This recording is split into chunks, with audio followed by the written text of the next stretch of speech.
Friends, ప్రస్తుతానికైతే మనం రామేశ్వరంలో అయితే ఉన్నాము. ఈ రామేశ్వరంలో చూడవలసిన ముఖ్యమైన పర్యాటక ప్రదేశాలు, మన హైదరాబాద్ నుంచి ముఖ్యంగా తెలుగు రాష్ట్రాల నుంచి రామేశ్వరం ఎలా చేరుకోవచ్చు, ఇక్కడ కవర్ చేయడానికి ఏమేమి ఆప్షన్స్ ఉన్నాయి, అన్ని డీటెయిల్స్ అయితే ఇప్పుడు 1 by 1 తెలుసుకుందాం పదండి. మొదటగా మనం రామేశ్వరం ఎలా చేరుకోవాలో తెలుసుకుందాం. ముఖ్యంగా తక్కువ బడ్జెట్లో చేరుకోవాలంటే మాత్రం బెస్ట్ ఆప్షన్ వచ్చేసి ట్రైన్గా చెప్పుకోవచ్చు. ట్రైన్ వచ్చేసి ఎవ్రీ వెనస్డే కాచిగూడ నుంచి నైట్ 7:30కి అయితే బయలుదేరుతుంది. ఈ బయలుదేరిన ట్రైన్ మొత్తం 25 to 26 అవర్స్ అయితే జర్నీ అవర్ అయితే ఉంటుంది. మీకు టికెట్ ప్రైస్ కూడా స్క్రీన్ పైన అయితే ఇచ్చాను. మీకు నెక్స్ట్ డే వచ్చేసి నైట్ 9-9:30 వరకు అయితే రామేశ్వరంలో అయితే దించేస్తుంది. అక్కడ నుంచి మీరు బస్ స్టాప్కి అయితే చేరుకోండి, లేదా డైరెక్ట్ వచ్చేసి మీకు ఆటోస్ కూడా రామేశ్వరం టెంపుల్ వరకు అయితే ఉంటాయి, ఆ విధంగా చేరుకోండి. ఒకవేళ బస్కి వచ్చిన వాళ్ళైతే ఈ విధంగా ఉంటుంది బస్ స్టాపు. బస్ నుంచి వెళ్ళొచ్చు, లేదంటే ఇలా బయటకు వస్తే ఆటోస్ ఉంటాయి. ఆటో వాళ్ళు వచ్చేసి 50 రూపీస్ తీసుకుంటారు. బస్ అయితే 5 రూపీస్లో మీరైతే రామేశ్వరం టెంపుల్ వరకు అయితే వెళ్ళిపోవచ్చు.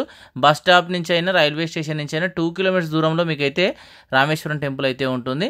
ప్రస్తుతానికి మనం వెస్ట్ గోపురం దగ్గరికి అయితే వచ్చేసాం. చూడండి, ఈ గోపురం నుంచే మనం అయితే టెంపుల్ దగ్గరికి చేరుకోవాల్సి అయితే ఉంటుంది. టెంపుల్ టైమింగ్స్ కూడా క్లియర్గా అయితే ఇచ్చాను, ఒకసారి అయితే టైమింగ్స్ చూసుకోండి. ఇలా టెంపుల్ నుంచి లెఫ్ట్ సైడ్ నుంచి కొంత దూరం రాగానే ఒకసారి చూడండి, ఒక చౌరస్తాలా ఉంటుంది. ఇక్కడ నుంచి రైట్ తీసుకొని మనం లోపలికి వెళ్తే ఒకసారి చూడండి, ఇక్కడ గోపురం అయితే కనబడుతుంది. ఈ గోపురం ఏంటంటే మనకు నార్త్ గోపురం. ఈ నార్త్ గోపురం నుంచే మనం అయితే లోపలికి అయితే వెళ్ళాల్సి ఉంటుంది స్నానాలు చేయడానికి. ఇగో నిన్న రూమ్ అయితే ఇది ఒకసారి చూడండి, శ్రీరామ్ రూమ్ అయితే ఉన్న ఒకసారి ఇగో రూమ్ వచ్చేసి ఈ విధంగా ఉంది. చాలా ఆర్డినరీ రూమ్. వాష్రూమ్ కూడా చూపిస్తే ఒకసారి. ఇక వాష్రూమ్ వచ్చేసి ఈ విధంగా అయితే ఉంది. సాటర్డే సండేలు అయితే అస్సలు రాకండి, రేట్లు బాగుంటాయి, రూములు కూడా మంచిగా దొరికాయి. ఒకసారి పైనుంచి వచ్చేసి చూడండి, వ్యూ వచ్చేసి ఈ విధంగా అయితే ఉంటుంది ఆలయం యొక్క వ్యూ. ఇక కిందికి అయితే మనం వచ్చినాం చూడండి, ఇక నార్త్ గోపురం ముందు అయితే మనం ఉన్నాం. ఇక్కడ నుంచే మనం అయితే ఆలయం లోపలికి అయితే వెళ్ళవలసి అయితే ఉంటుంది. ఇప్పుడు మనం వచ్చేసి తీర్థంలో స్నానం ఆచరించడానికైతే వెళ్తున్నాం. మొత్తం 22 బావులు ఉంటాయి ఈ ఆలయం లోపల. అక్కడి నుంచి లోపలికి అయితే వెళ్ళాలి మెయిన్ ఎంట్రన్స్ నుంచి. బట్ ఇక్కడ క్యూ లైన్ ఉంటుంది, క్యూ లైన్లో నుంచి మనం అయితే వెళ్దాం పదండి. ఇప్పుడే మనం గోపురం నుంచి లోపలికి అయితే ఎంట్రీ అయిపోతున్నాం. చూడండి, ఇలా ఎంట్రీ కాగానే ఒకసారి చూడండి, మిడిల్ నుంచి వెళ్తే మనకు 100 రూపీస్ స్పెషల్గా వెళ్తాము, లేదా సైడ్లోకి వెళ్తే 25 రూపీస్ టికెట్ అయితే ఉంటుంది. టికెట్ అయితే లోపలైతే తీసుకోవాలి. మనం అయితే ప్రస్తుతానికి లోపలికి అయితే వెళ్ళిపోతున్నాం. చూడండి, ఇక్కడ 25 రూపీస్ టికెట్ తీసుకొని ఇలా ముందుకు వచ్చేసేయాలి. అయితే ఏంటంటే స్పెషల్ దర్శనము వెళ్ళాలనుకుంటే, అంటే స్నానాలు 22 కుండల్లో చేయాలనుకుంటే మాత్రం మీకు ఏంటంటే కొందరు బయట ఉంటారు, మాట్లాడుకోండి ఒకసారి. మీరైతే తక్కువలో కూడా వాళ్ళు అయితే ఒప్పుకుంటారు. ఫస్ట్ వచ్చేసి మనం మహాలక్ష్మి తీర్థం దగ్గరికి అయితే వచ్చేసాం. ఒకసారి చూడండి, అక్కడ మనం అయితే స్నానం చేసినాం. ఇటు వెళ్ళాలి మనం. ఇటు వెళ్ళినాం అనుకో, లోపలికి వచ్చినాక మనకు రెండవ పుష్కరిణి అయితే వచ్చేస్తుంది, సావిత్రి తీర్థం. ఈ తీర్థంలో స్నానం చేయండి. ఇక్కడ నుంచి కొంత ముందుకు వచ్చినామనుకో గాయత్రి తీర్థం ఉంటుంది. ఇంకా కొంచెం ముందుకు వెళ్ళామనుకో మరొక తీర్థం. మొత్తం 22 తీర్థాలు అయితే ఇక్కడ ఉండడం అయితే జరుగుతుంది. ఈ 22 తీర్థాల్లో మనం స్నానం ఆచరిస్తే ఏంటంటే అన్ని పాపాలు, రోగాలు అన్నీ తొలగిపోవడం అయితే జరుగుతుందట. ఎందుకంటే చాలామంది భక్తులు వచ్చినప్పుడు తప్పకుండా ఇలా స్నానం ఆచరించే వెళ్తారు. నేను కూడా ఇక స్నానం అయితే చేశాను. మొత్తం మనకు 64 తీర్థాలు ఉంటాయి, కానీ ఆలయం లోపల మాత్రం 22 తీర్థాలే ఉంటాయి. స్వయంభుగా శ్రీరాముడే ఇక్కడ ఉన్న శివలింగాన్ని ప్రతిష్ఠించడం అయితే జరిగింది. ఇలా బయటకు వచ్చాక ఇక్కడ వచ్చేసి డ్రెస్సెస్ చేంజ్ చేసుకోవచ్చు, ఇక్కడ ఆప్షన్ అయితే ఉంది. 22 తీర్థాల్లో స్నానం చేసి అయితే ఇప్పుడే బయటకు అయితే వచ్చేసిన. నార్త్ గేట్ నుంచి అయితే బయటకు అయితే వచ్చిన.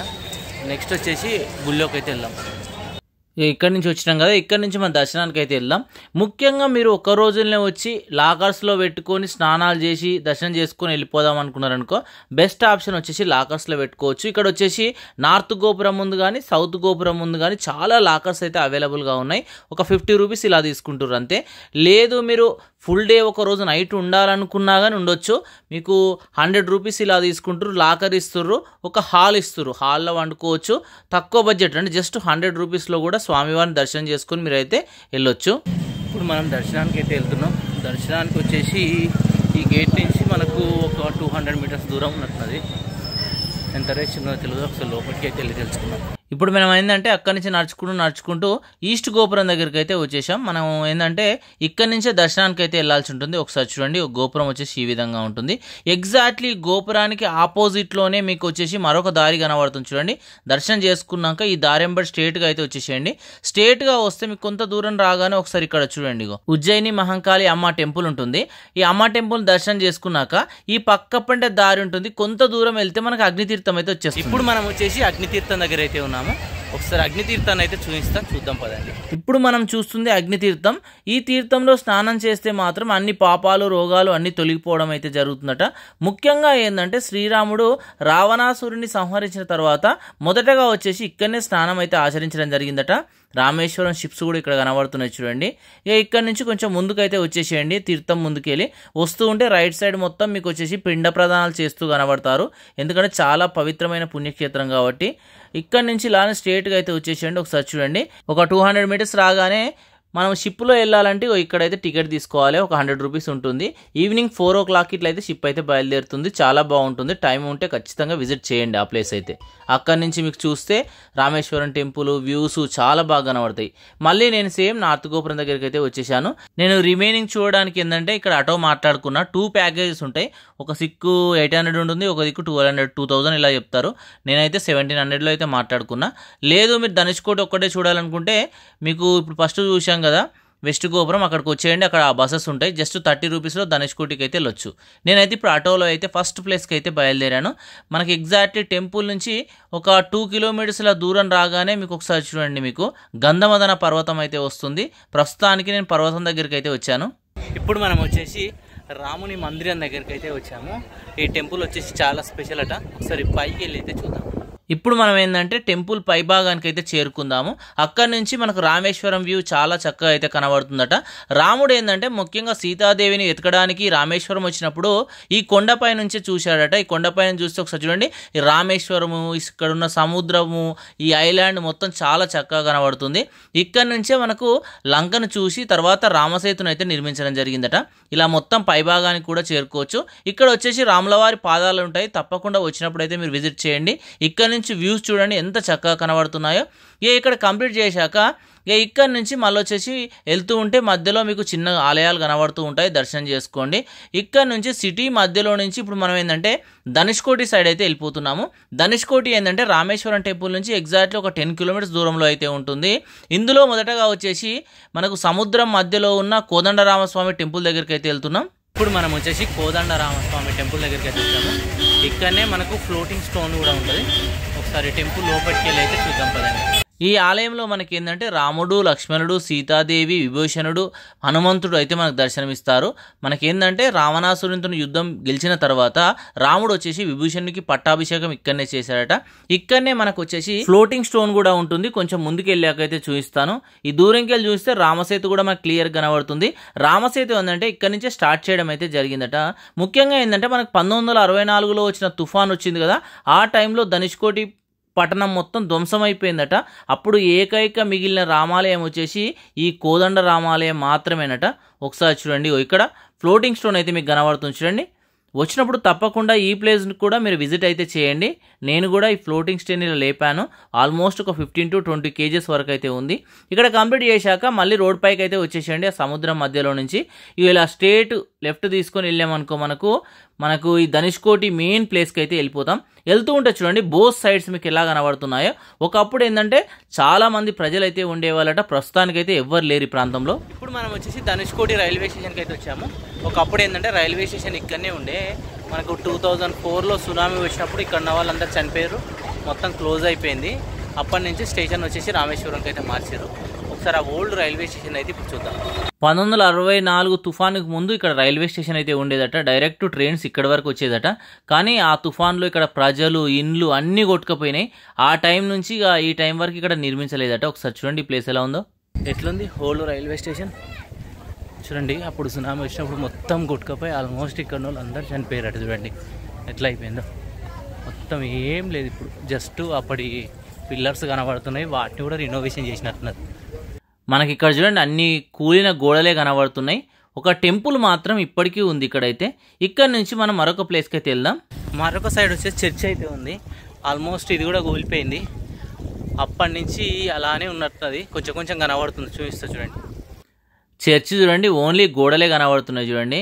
మనకు ఆ తుఫానుకు ముందు ఇక్కడ చర్చి చాలా ఇండ్లు ఉండేదట. అంటే ఆ టైంలోనే మీకు ఆల్మోస్ట్ ఒక 1800 నుంచి 2000 మంది వరకు ఉండేవాళ్ళట. ఇండ్లు చూడండి ఎలా ఉన్నాయి, మొత్తం కూలిపోయి కనబడుతున్నాయి చూడండి. అంత జనాభా ఈ ప్రాంతం అంతా సముద్రంలో అయితే కలిసిపోయిందట.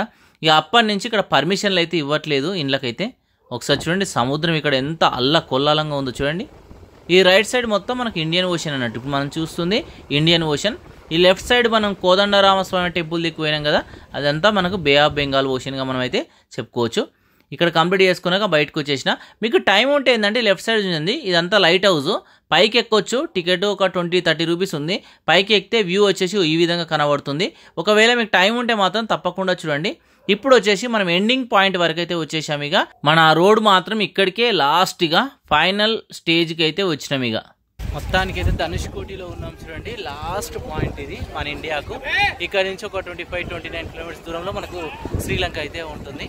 ఒకసారి చూడండి ఎంత బ్యూటిఫుల్గా ఉందో వ్యూ. ఒకసారి ఇక్కడ నుంచి క్లియర్గా చూపిస్తా చూడండి వ్యూ.